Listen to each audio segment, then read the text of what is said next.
আসসালামু আলাইকুম রাহমাতুল্লাহ।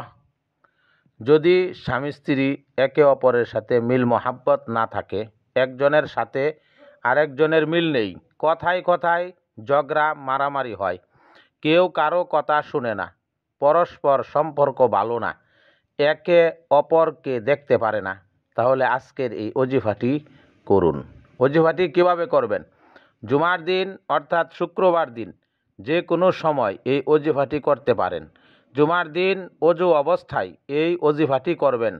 সর্বপ্রথম 3 বার দুরূদ শরীফ পড়ুন, অতঃপর 3 বার সূরা জুমআ পড়ুন, শেষে আবার 3 বার দুরূদ শরীফ পড়ুন, অতঃপর পানিতে ফুঁক দিয়ে সেই পানি স্ত্রী এবং স্বামীকে পান করান, অতঃপর দোয়া করুন, ইনশাআল্লাহ স্বামী স্ত্রীর পরস্পরের মধ্যে মিল মোহাব্বত তৈরি হবে, পরস্পর ভালোবাসা বৃদ্ধি পাবে, পরস্পর হিংসা বিদ্বেষ দূর হয়ে যাবে।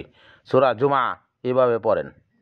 বিসমিল্লাহির রহমানির রহিম।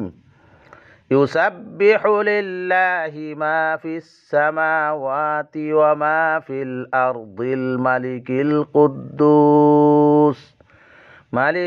কুদ্দুসিল আজিজিল হাকিম।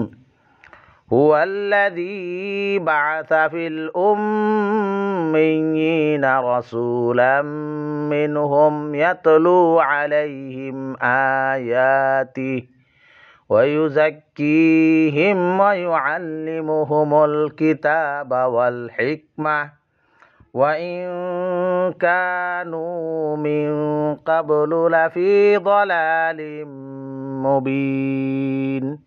এভাবে সূরাটি 3 বার পড়ুন।